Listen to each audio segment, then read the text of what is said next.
Have you ever struggled to learn a new skill or break a bad habit?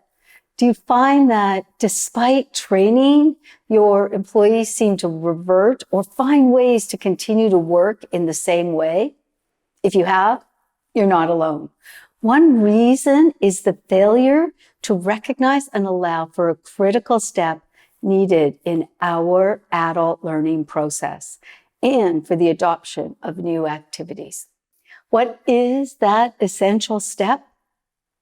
Unlearning. As Edgar Schein, professor emeritus of MIT Sloan School of Management says, learning is easy. It's the unlearning that's hard. And today, I'll explain what it is unlearning, why it's necessary to enable any changes in your organization, and 3 steps that you can take to encourage unlearning and make the space for the adoption of those new habits and activities to support change in your organization. Have you ever watched a child learn to play a musical instrument or any new activity and marveled at how easy it seems to come to them? I have. I took my first music lesson at around the age of 40 when I decided to learn how to play the piano. At the same time, my 6-year-old daughter took her first violin lesson. I had visions of me accompanying her on the piano as she played the violin. That vision dashed when within about 3 months and about half the practice, she raced past me. She had accomplished in 3 months what would take me 3 years. The reason for the gap in our learning wasn't just related to our age.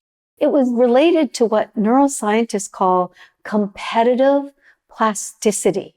And simply put, the neurons I needed to learn the piano were competing to find space within a brain that was already heavily developed.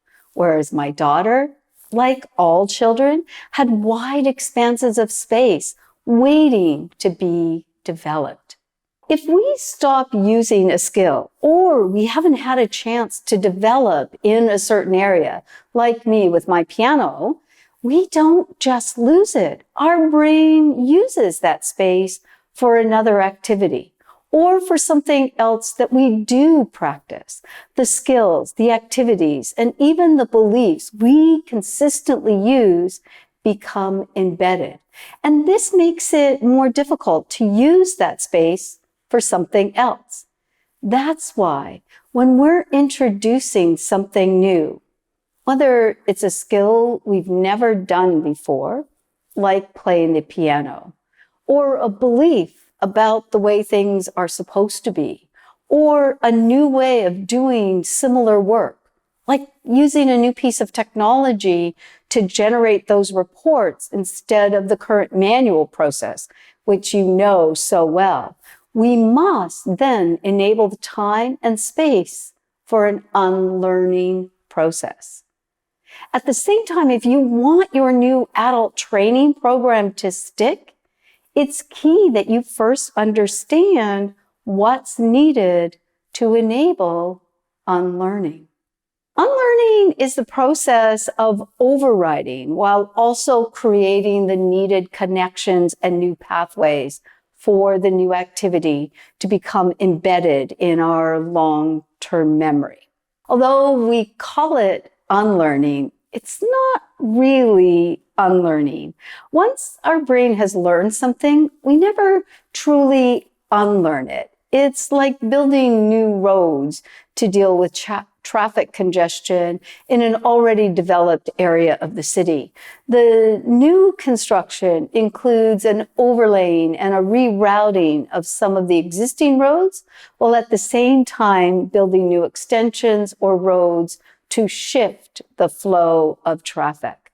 The idea that we don't forget or completely unlearn something is why you can jump on a bicycle after decades of not riding and you can still ride.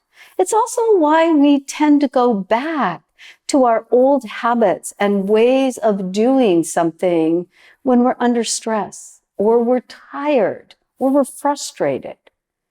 And unlearning is not just simply learning in reverse. Our brain engages in a completely different chemical process during unlearning than when we are learning something new.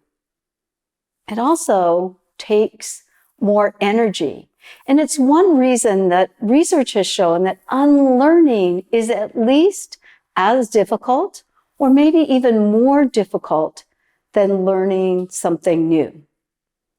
However, unlearning is absolutely necessary if we're going to allow for new learning.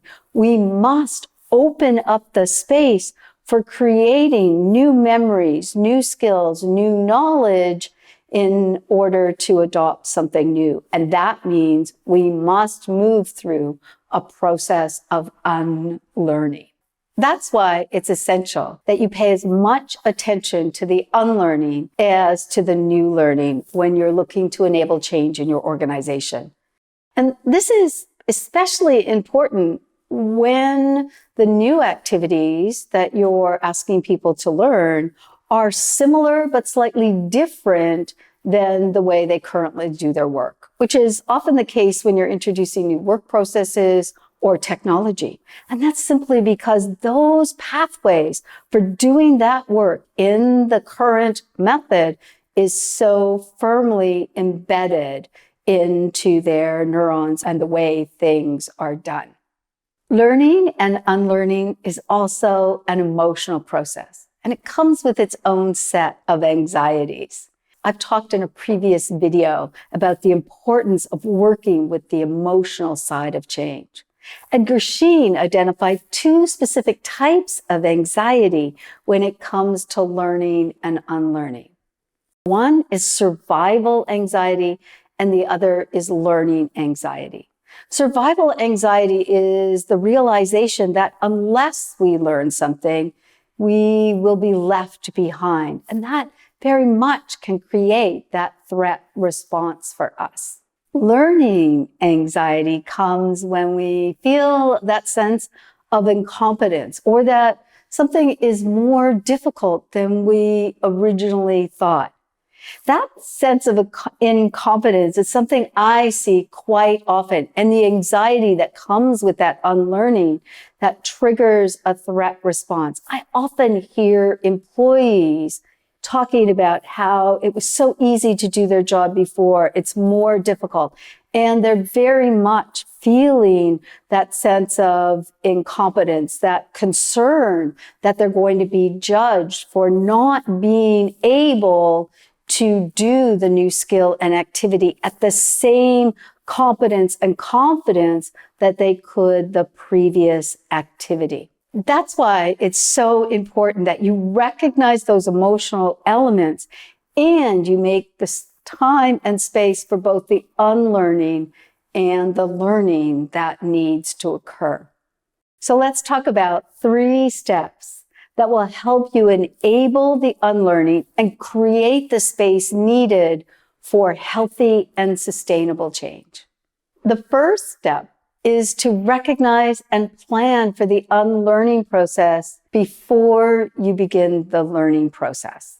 That means to think about how to prepare people before they're going to training. I see so many employees dumped into a training program without any context, and before they've had the time and the space to get used to the idea of doing something different.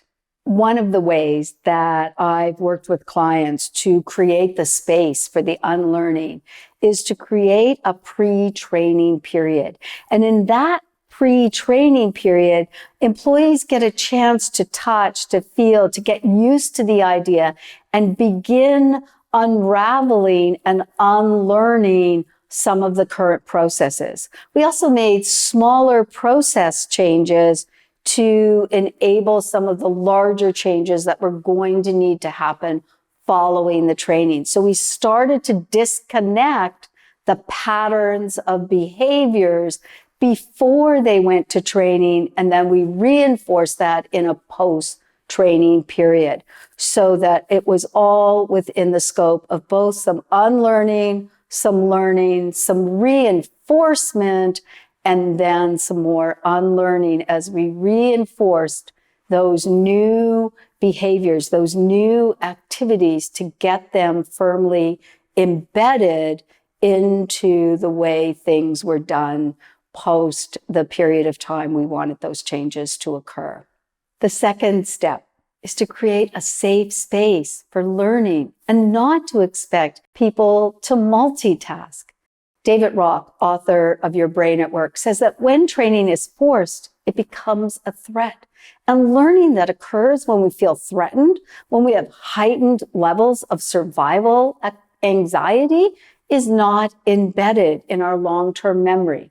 And once that threat has passed, we're likely to go back to our old behaviors and our old ways of doing things. So the key to embedding that new learning is decreasing the anxiety. And to do that, learning needs to be worth the effort. People need to be prepared. They need to believe in their own ability to learn the new activity, and they need time to focus on learning. It's similar with multitasking. Multitasking inhibits learning. And new learning only sticks when it's given time and attention. So if you're expecting your employees to unlearn and new activities, look at your operational environment and ensure that they have that time and space to do the long-term learning that's required to get those new activities firmly embedded. And that will allow for sustainable change.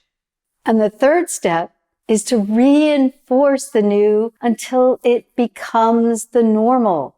We need time to embed that new learning, to unlearn, so that there's little risk of going back. Michael Berrett notes that most training doesn't fail because individuals aren't capable or willing to learn. It fails because the systems, the policies, and the practices of the leaders who initiated the training didn't reinforce, encourage, and support those new behaviors. One way to avoid this failure is to shift from thinking of training as an outcome to view learning and unlearning as a key part of your change process and ensuring that you've built time and space into the planning for that process, for both of those processes to occur. Recognizing and planning for unlearning, as well as the learning that must occur during change, is critical to enabling healthy and sustainable change. One last thing. You may think learning and unlearning only applies to skills or training. It doesn't. Depending on your history with change, your employees may also have to unlearn existing beliefs and ways of thinking in order to take on new ways and new beliefs about change, about their capacity, about their capability. So unlearning is not just about skills and learning. It's about all of the memories and beliefs and things that we have learned going into the change process.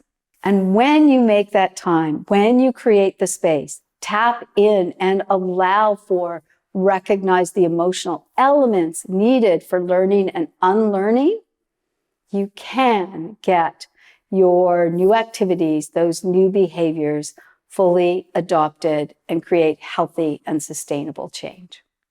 All right, that's it for now. I'll talk to you again soon.